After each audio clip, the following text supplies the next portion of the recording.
Welcome to E39 Source. Ryan Schultz here with the 2000 M5. Welcome to the month of March. Finally, thank God, we're hopefully done with the worst of winter. Quick update with that, we're having our first major warm-up. It's 25 degrees and it feels like summer. We've got around 24 to 30 inches of snow in the middle of the yard. It's been one hell of a winter.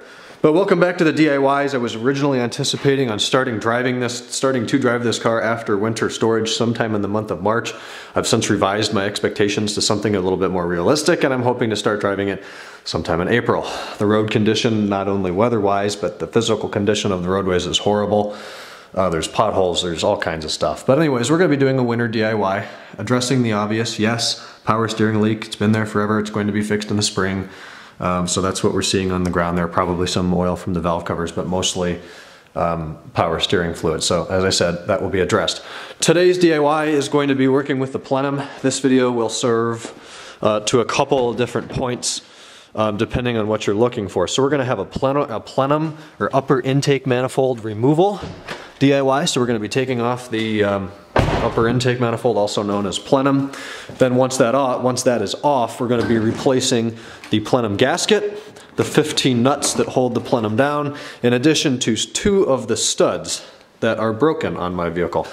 If you can see, I've already taken it off and removed the old broken studs, and they're these front 2.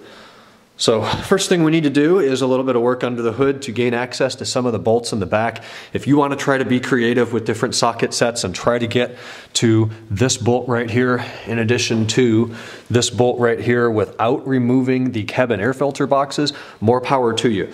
I just see it as easy enough to remove those boxes and the intake pipes into the firewall to gain access to those bolts.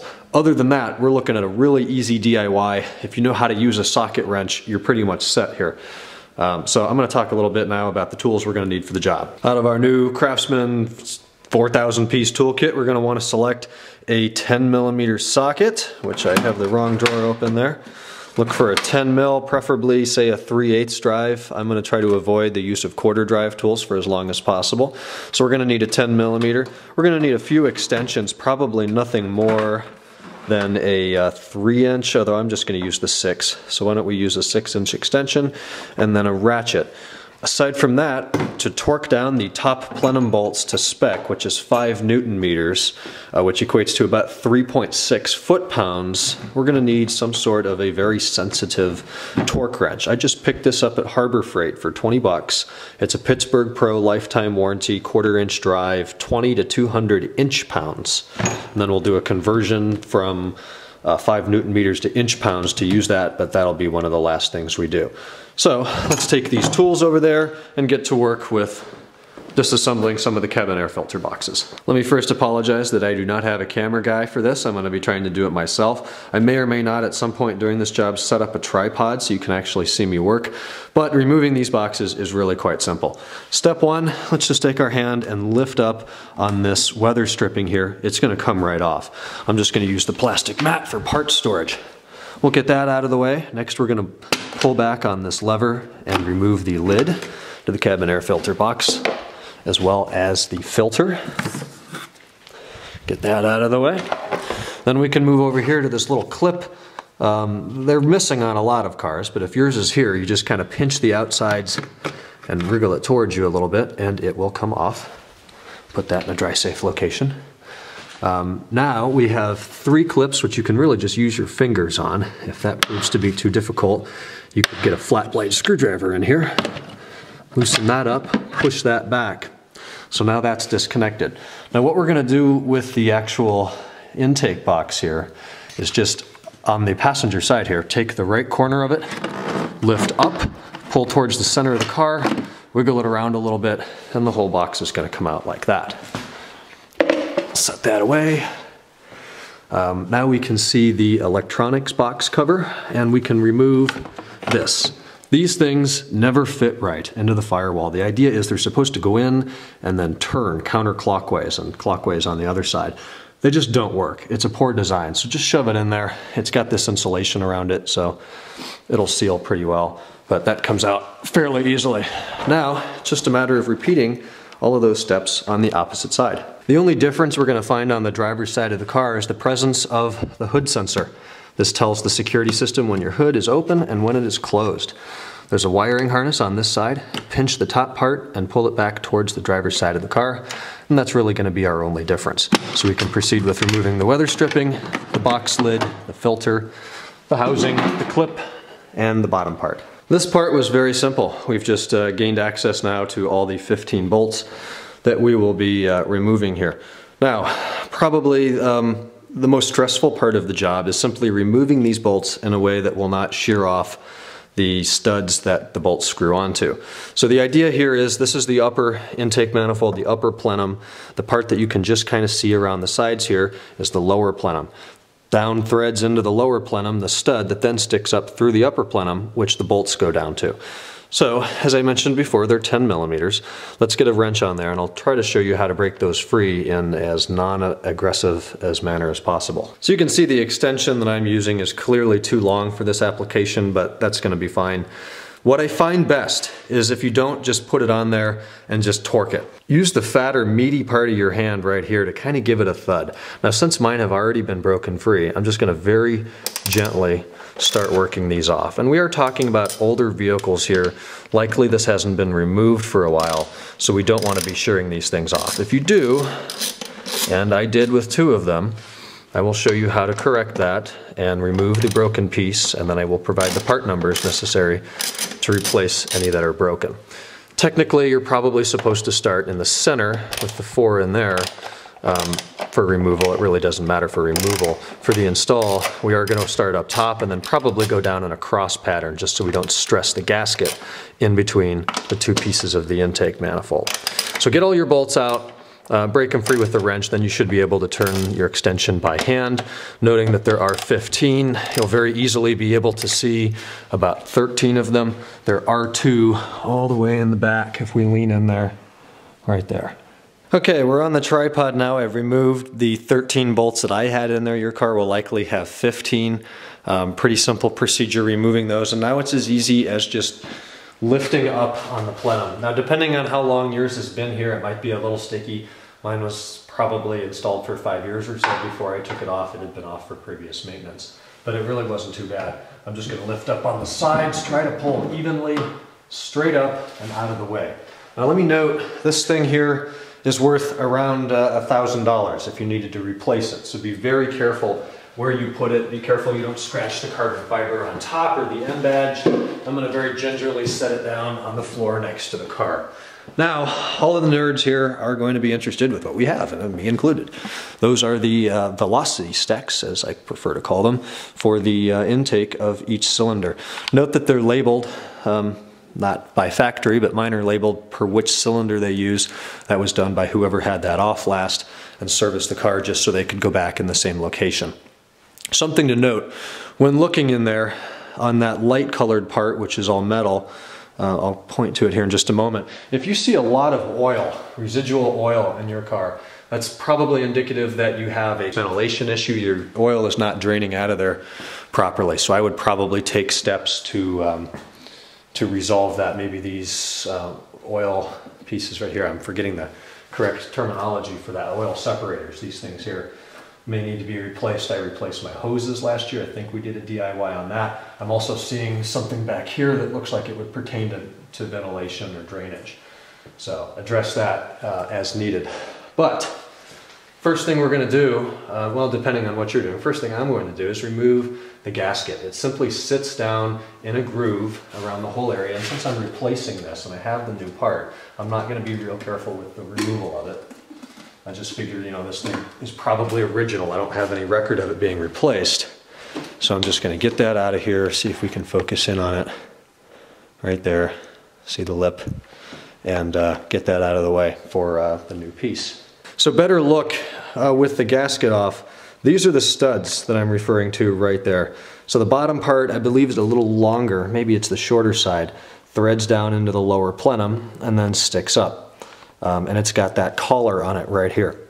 So if yours break off, like mine did, right here and right there, here's how you're going to want to remove that. I ran over to Lowe's the night I was working on this, and for about $10 picked up a pretty decent pair of vice grips. In fact, I got a smaller pair too.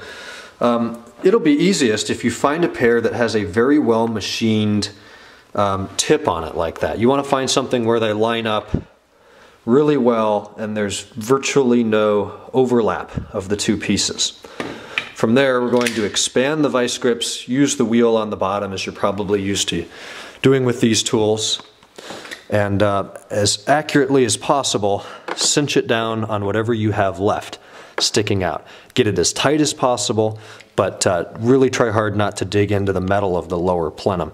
Then, pretty straightforward, just very carefully try to work it out until you get a little bit, as you work it out, you'll have more material to work with, and you can adjust your vice grips. It only threads maybe 20 times. So that is how I was able to remove those two pieces that broke on me. So again, totally depending on what you're doing, if you're just replacing that gasket, you could simply lay the new gasket on there and tighten down your plenum again, with each one of those bolts being 5 Newton meters. I'll get those conversions here in a few moments when I do mine. If you're replacing all of your hardware, unfortunately these things are $10 a piece, which is why I'm only replacing my 2 broken ones. They are a little pricey. Took about a week to get here from ECS Tuning. They did quote me that it was going to be a month out from Germany, but it came in much sooner than expected. Be sure to reference realoem.com. Plug in the production month of your car. A lot of changes occurred with the plenum. This is a February of 2000 model year M5, so it has a metal lower plenum and a plastic upper plenum. If your M5 was produced in December '99 or earlier, your upper plenum, this piece right here, will also be aluminum and powder coated black.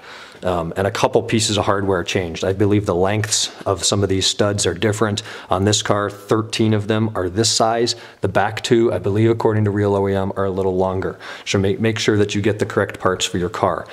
Also, if you're replacing the center pieces, there are metal gaskets or rings or washers that sit in there as well. I didn't replace those since I'm not taking those out. I don't want to stress the parts. In fact, I may clean some of these up with the wire brush just due to a little bit of rust on the outside finish.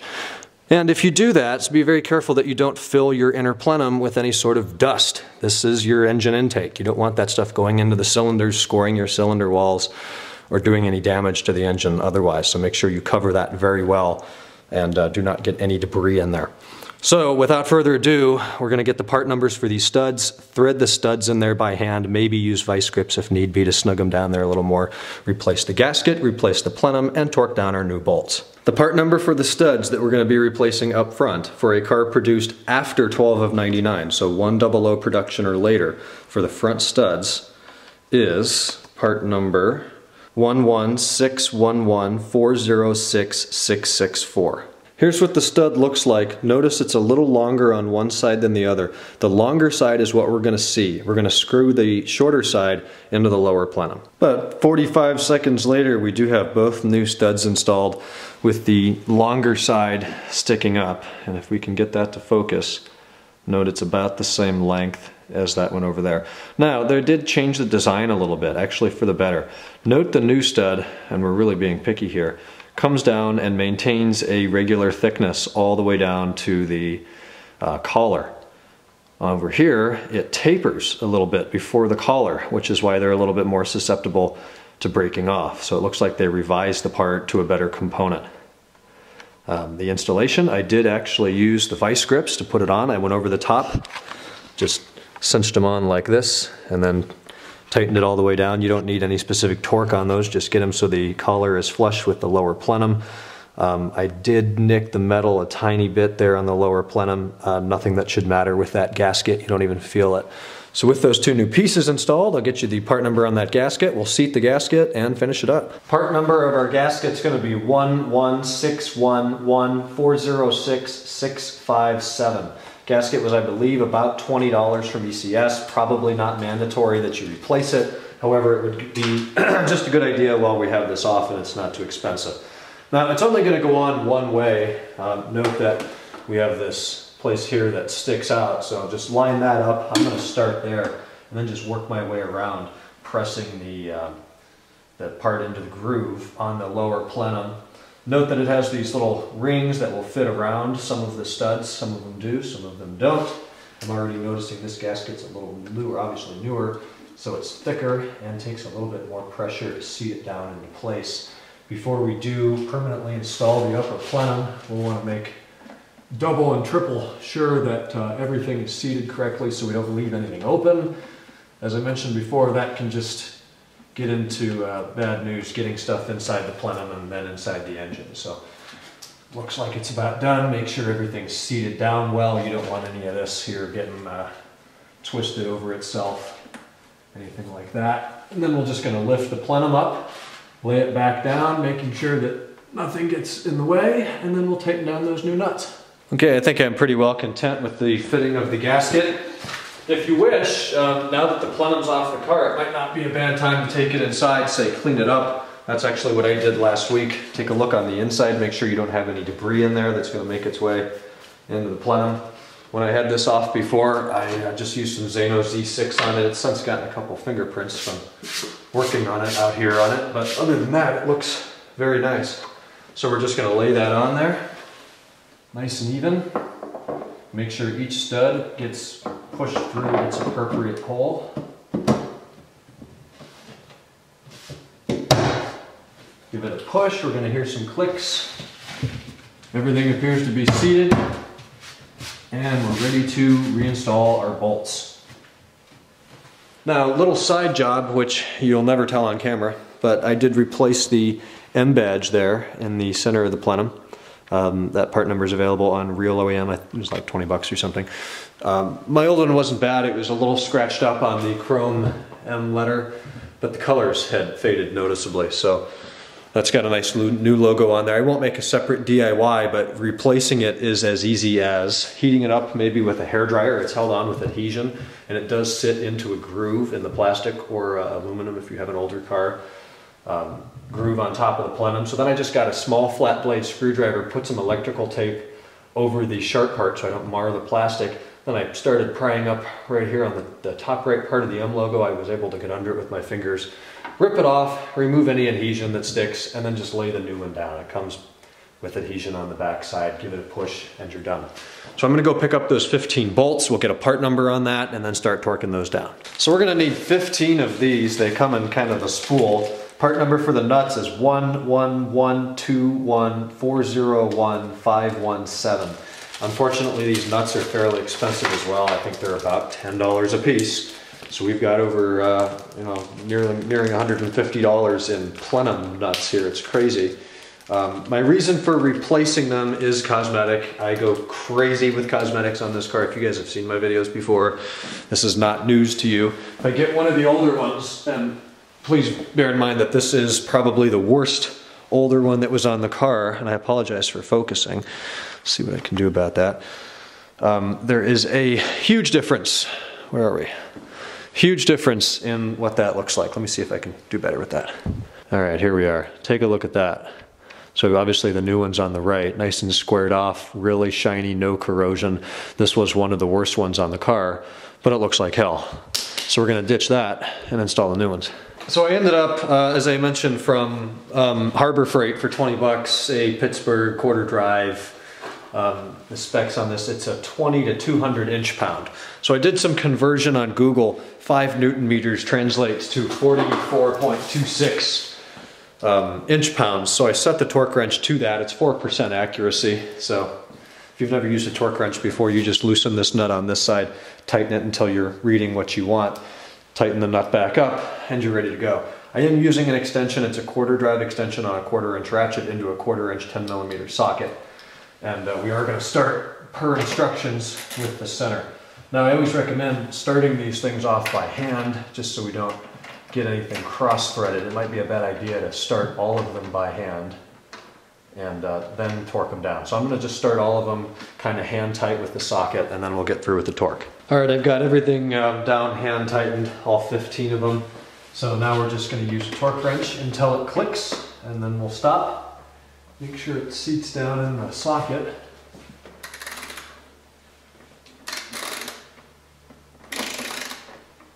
We are going to start with the inside 4.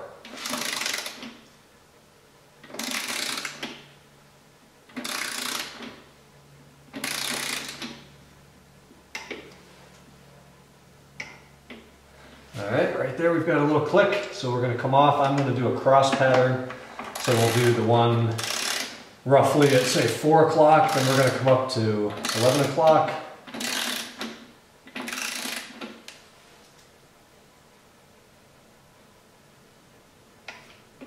Right there. Then why don't we come back up here to 1 o'clock.